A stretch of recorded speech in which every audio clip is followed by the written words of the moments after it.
Good morning dear students. आज हम अध्ययन करेंगे packing of ions in crystal. और इससे पहले हमने अध्ययन किया था कि रेडियस रेशो है ना, और on behalf of the radius ratio अपन ने क्या किया था, रेडियस रेशो के आधार पर हमने ये आइडेंटिफाई किया था कि जो इन बिटवीन जो कोऑर्डिनेशन नंबर है ना, वो देखे गए थे, कहने का मतलब है ना।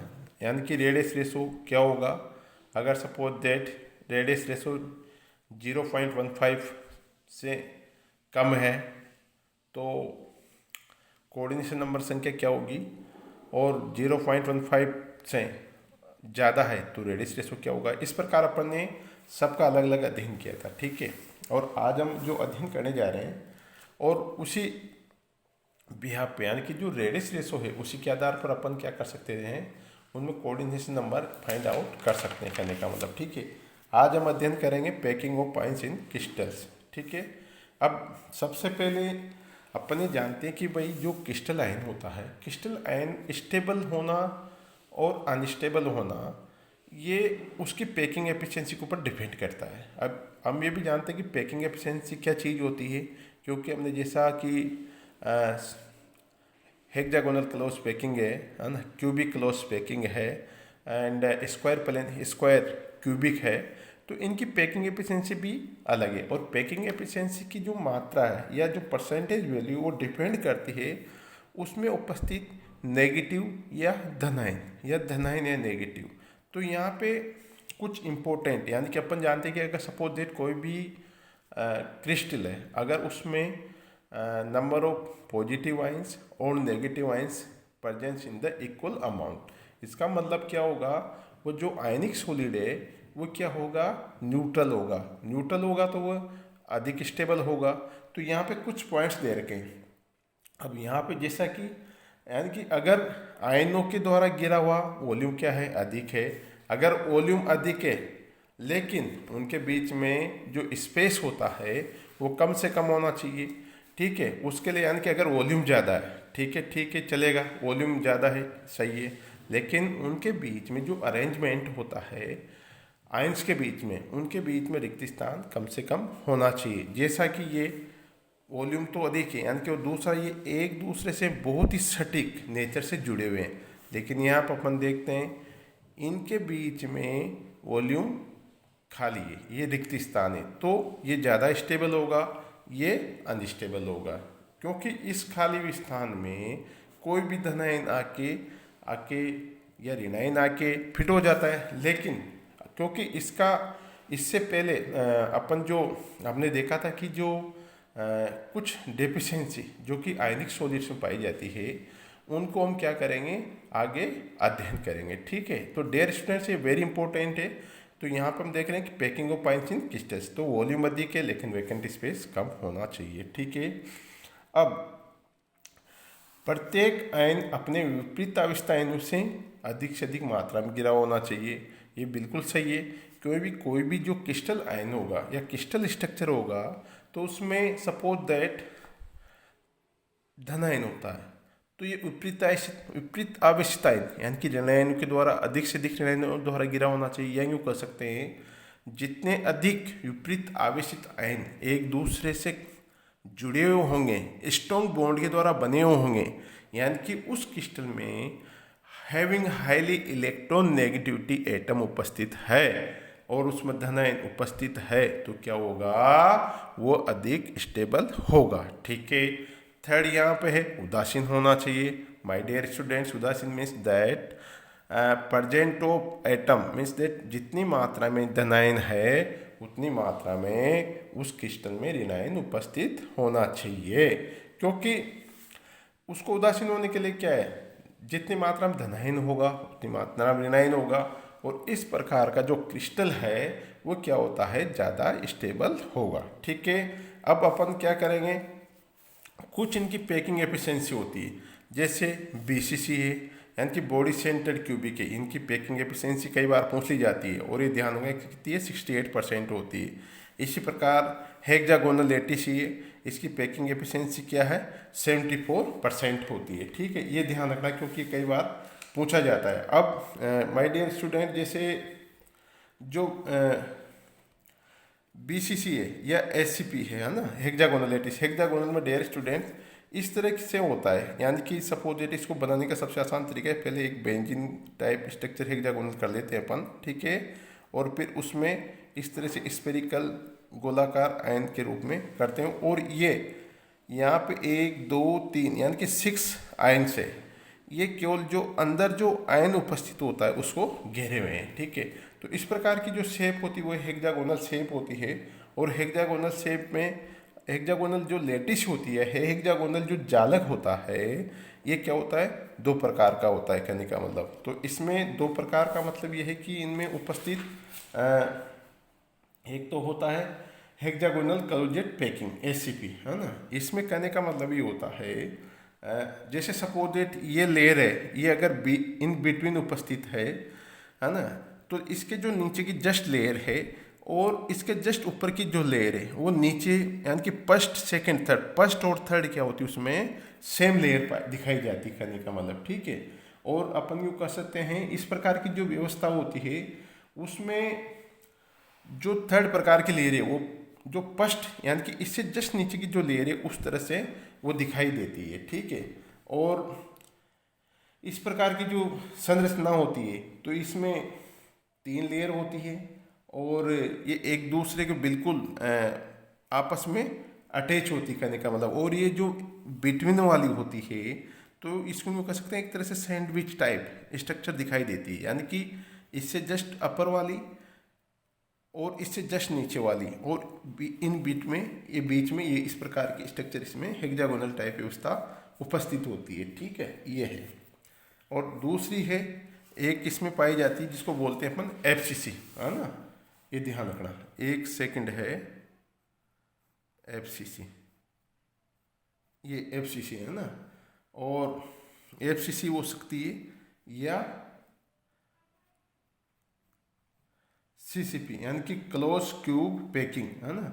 तो इस प्रकार की जो संरचना होती है तो इसमें 2 प्रकार की दिखाई देती, हालांकि इसमें इतना ज़्यादा अंतर नहीं होता। और यहाँ पर सबसे बड़ी बात ये होती है कि इनमें जो कोऑर्डिनेशन नंबर होता है, दोनों प्रकार के जो संकुलनों में आयनों की जो कोऑर्डिनेशन नंबर होती है, कोऑर्डिनेशन नंबर कितने होते हैं, 12 होते हैं, ये ध्यान रखना है इसका मतलब, ठीक है, ये सबसे बड़ी इम्पोर्टेंट बात है। और इस प्रकार इस प्रकार की जो पैकिंग एफिशिएंसी होती है तो इसमें क्या होगा, रेनाइन जो होते हैं, रेनाइन बड़े आकार में होते हैं और उनके बीच में कुछ स्थान उपस्थित होते हैं, यानी कि अपन कह सकते हैं होल टाइप, है ना। तो इन होल में क्या होगा, छोटे छोटे रेनाइन आकर व्यवस्थित हो जाते हैं। तो माय डियर स्टूडेंट्स, जो ही होल होते हैं इनमें नेगेटिव आयन या धनायन आकर उपस्थित हो जाएगा, अगर ये ऋणायन होंगे तो ये धनायन होंगे। तो इस प्रकार की व्यवस्था यहाँ पे देखने को मिलती है, ठीक है। और कई में क्या ऑक्टाइडल होल्स भी मिलते हैं, ठीक है। तो ये डियर स्टूडेंट्स है एक इम्पोर्टेंट और एक सिंपल सा जो यानी कि packing of pines in crystal है, तो उसमें कुछ चीज़ें हैं, है ना। तो ये वेरी इंपॉर्टेंट है और बहुत ही सिंपल यहाँ पे मैंने आपको समझाया है, ठीक है। अब हम बात करेंगे लिमिटेशन ऑफ रेडियस रेशो, ये ध्यान रखना, limitations of radius ratio,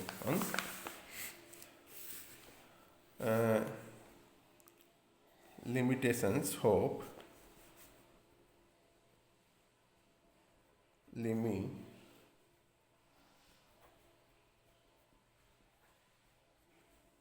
limitations of radius ratio. अब डियर स्टूडेंट्स, यानी कि जो रेडियस रेशो होती है या जिसको बोल सकते हैं त्रिज्या अनुपात नियम की सीमाएं क्या होती है, ठीक है। तो डियर स्टूडेंट्स, ये भी संभव है कि भाई अपन जिस तरह से हम देखते हैं कि जो आयनिक सॉलिड्स होते हैं, आयनिक क्रिस्टल होते हैं, उसमें पैकिंग एफिशिएंसी कितनी होती है और उसको किस प्रकार अपन फाइंड आउट करते हैं, ठीक है। इसी प्रकार से इसमें कुछ लिमिटेशंस भी होती हैं, है ना। और यानी कि जो रेडियस रेशो नियम होता है, यानी कि रेडियस रेशो के आधार पर अपन ने पता है, इससे पहले हमने रेडियस रेशो पढ़ा था और उसमें अपन ने पता किया था कि भाई इन बिटवीन होगा तो कोऑर्डिनेशन नंबर इतना होगा, है ना। तो ये सब अलग अलग हमने पढ़ा था, ठीक है। और on behalf of the radius ratio हम क्या कर सकते हैं, जियोमेट्री के बारे में बता सकते हैं। This would be ऑक्टाइडल, टेट्राइडल and square planar, ठीक है। ये सब अपन रेडियस रेशो के आधार पर अपन ज्ञात कर सकते हैं। लेकिन यहाँ पर भी फिर भी बहुत सारे एक्सेप्शनल पाए जाते हैं जिनका हम यहाँ पे देखेंगे, ठीक है। तो कई सारी चीज़ें ऐसी है जिनको अगर अपन पता नहीं करेंगे, है ना, कोई भी सपोजिट कोई भी आयनिक सॉलिड है या क्रिस्टल है, सपोजिट आपको डायरेक्ट दे दिया जाए, है ना, जैसे नेचर में जैसे आयनिक है, आयनिक सॉलिड होता है, लिक्विड होता है, यानी कि अपन जानते हैं जो पार्टिकल्स होते हैं, है ना, वो गैसेस फॉर्म में होते हैं। गैसेस फॉर्म में पार्टिकल दूर दूर होंगे, फिर लिक्विड फॉर्म में पास में आएंगे और आयनिक सॉलिड में एक दूसरे के बहुत ही क्लोजेस्ट हो जाते हैं, पास पास आ जाते हैं। लेकिन माय डियर स्टूडेंट्स, अपन उनको जब तक अध्ययन नहीं करेंगे तब तक उनके बारे में ना तो अपन ये पता कर सकते हैं इनमें रेडियस रेशो क्या होगा और इनमें शेप किस प्रकार की होगी। तो इनके लिए अपन कुछ चीज़ें देखते हैं। सबसे पहले लेंगे अपन यहाँ पे आयनिक रेडियस, यानी कि आयनिक त्रिज्या, ठीक है। ये देखना आयनिक, ठीक है, ये देखना सबसे पहले, ठीक है। अब चूँकि आयनिक रेडियस अपन ज्ञात करेंगे तो इसके लिए क्या होना चाहिए, क्योंकि माय डियर स्टूडेंट्स, अगर एक्यूरेट आयनिक रेडियस रेशो ज्ञात करेंगे तो आयनों की सही सही त्रिज्या अपन को ज्ञात होना जरूरी है ना। और यही बात क्या है, दोषपूर्ण है, क्योंकि अब इनको अपन किस प्रकार से, अगर सपोज डेट आपको कहते कि आज के टाइम पे बहुत सारे ऐसे मेथड्स है, बहुत सारे ऐसे इंस्ट्रूमेंट है जिनके द्वारा अपन क्या कर सकते हैं, किसी भी सॉलिड की अध्ययन करके उसमें उपस्थित जो आयन्स होते हैं, है ना, उनकी अपन रेडियस रेशो निकाल सकते हैं, ठीक है। लेकिन अपन ने देखा है कि ज़्यादातर जैसे एक्स रेज क्रिस्टलोग्राफी के द्वारा जो इंटरन्यूक्लियर जो डिस्टेंस होती है, एक्स रे या एक्सरेज जो एक्सरेज क्रिस्टलोग्राफी होती है, तो कोई भी जो आयनिक सॉलिड होते हैं तो उसमें जो पॉजिटिव आयन होगा, नेगेटिव आयन होगा, तो उनके बीच की जो इंटरन्यूक्लियर डिस्टेंस को अपन ज्ञात किया जा सकता है। लेकिन माय डियर स्टूडेंट्स, ये जरूरी नहीं है कि वो सही हो, ठीक है। तो यानी कि उनके बीच की दूरी को तो अपन ज्ञात कर सकते हैं, लेकिन उनके आयनिक त्रिज्या को अपन सही सही ज्ञात नहीं कर सकते। इसका कारण ये होता है कि कि उसमें जो धनायन उपस्थित हो या क्षय ऋणायन, इलेक्ट्रॉन सबके समान होते हैं और उन दोनों नाभिकों के बीच में जो इलेक्ट्रॉन उपस्थित होते हैं मध्य कोई सही सही सीमा रेखा खींचना संभव नहीं है। और ये बात भी बिल्कुल सही है, क्योंकि कोई भी क्रिस्टल लैटिस होती है या आयनिक सॉलिड होती है तो उनके बीच में ये एक कम इमेजनरी कर सकते हैं या एक्सरेज के द्वारा अपन ज्ञात कर सकते हैं, लेकिन ये सही नहीं है। ये डेफिनेट जरूरी नहीं होता कि उसकी सीमांकन, यानी कि यहाँ तक धनायन की रेखा है या यहाँ तक धनायन की रेडियस होगी, यहाँ तक ऋणायन की रेडियस होगी, ठीक है। तो ये थोड़ा सा इसमें कई बार अपन एक्यूरेसी नहीं ला पाते हैं, ठीक है। और दूसरा क्या है, आयनिक त्रिज्याओं का जो मान होता है वो लगभग सही हो सकते हैं, ये भी बिल्कुल सही नहीं है। इसके अतिरिक्त आयनिक त्रिज्या अपने आप में बिल्कुल सही आंकड़ा ही नहीं है, क्योंकि वातावरण के अनुसार उसके मान परिवर्तन होते रहते हैं। और इसी प्रकार से जो आयनिक त्रिज्याएं होती है या आयनिक त्रिज्याओं के जितने भी मान हैं, ये उनकी कोऑर्डिनेशन नंबर संख्या अच्छा मानते हुए कैलकुलेट किए जाते हैं। यदि आयनिक क्रिस्टल में उसकी कोऑर्डिनेशन नंबर संख्या 6 है तब तो ये मान सही है, लेकिन यदि कोऑर्डिनेशन संख्या सपोज 6 से 8 भी हो सकती है, 8 से 12 भी हो सकती है या 6 से 4 भी हो सकती है। इस प्रकार इसमें क्या होता है, वेरिएशन आता रहता है। तो ये माय डियर स्टूडेंट्स, ये कहलाता है लिमिटेशन ऑफ रेडियस रेशो, ठीक है। सेकंड है बिहेवियर ऑफ आयन, यानी कि behaviour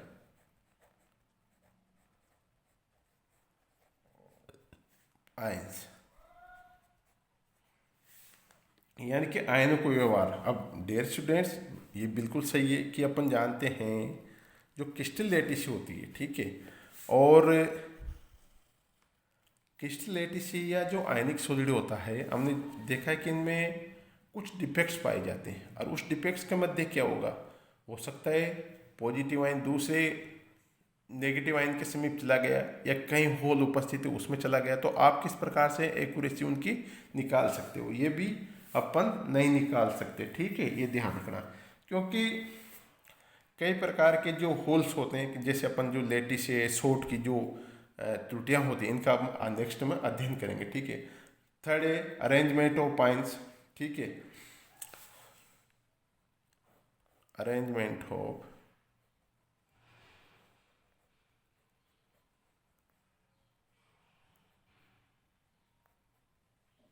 arrangements of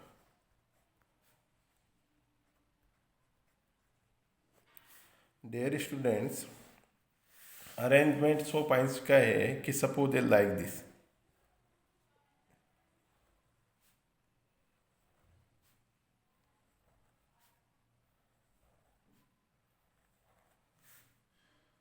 positive negative, positive negative है ना, नेगेटिव, ठीक है, like this, like this, like this, negative positive, ठीक है।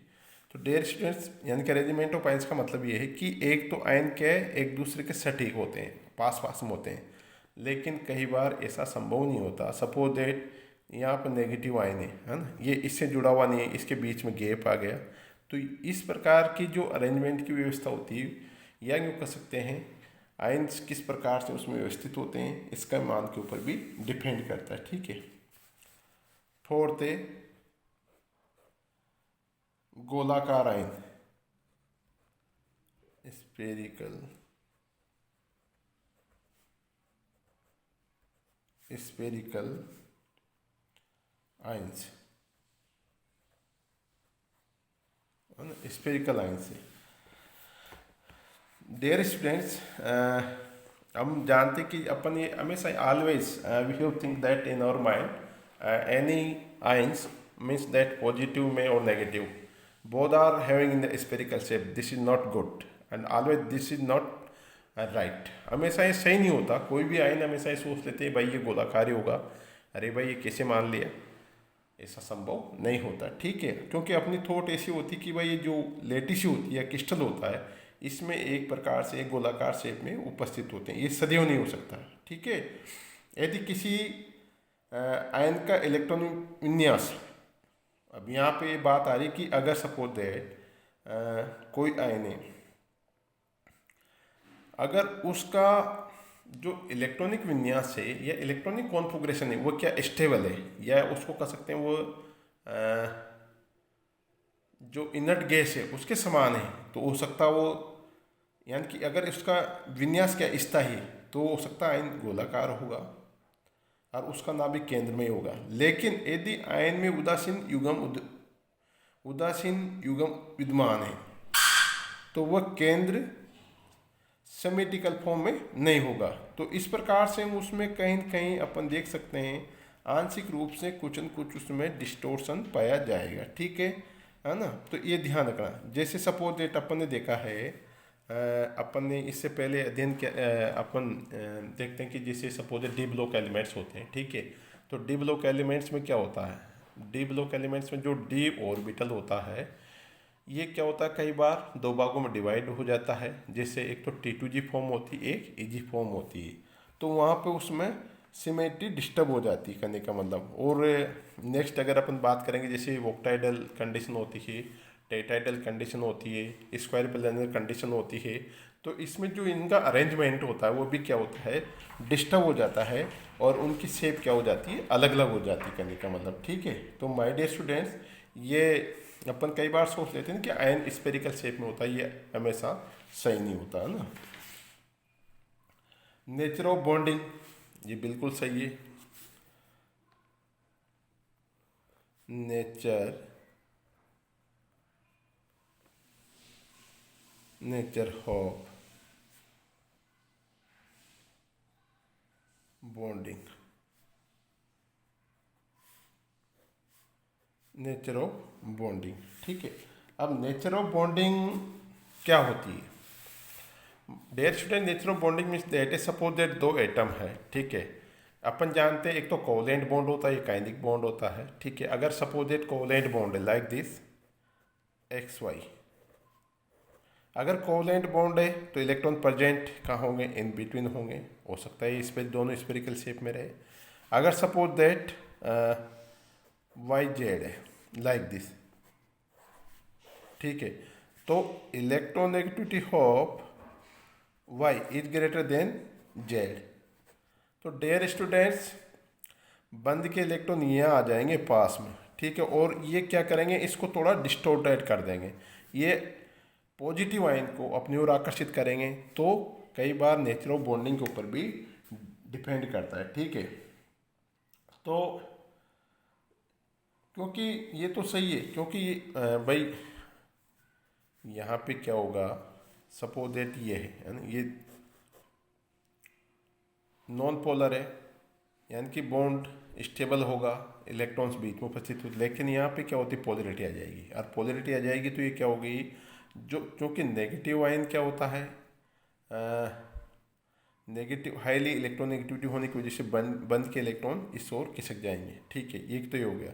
या अगर अपन फाइन एम की बात करें तो अगर धन आयन का आकार छोटा है, ठीक है, नेगेटिव का आयन क्या है? बड़ा है, तो थोड़ा सा उसमें कुछ कोवलेंट नेचर शो होने लगती है, और वह नेगेटिव आयन क्या होता है? थोड़ा विकृत हो जाता है, ठीक है। तो नेचर ऑफ बॉन्डिंग भी इसको अफेक्ट करती है, कहने का मतलब, ठीक है।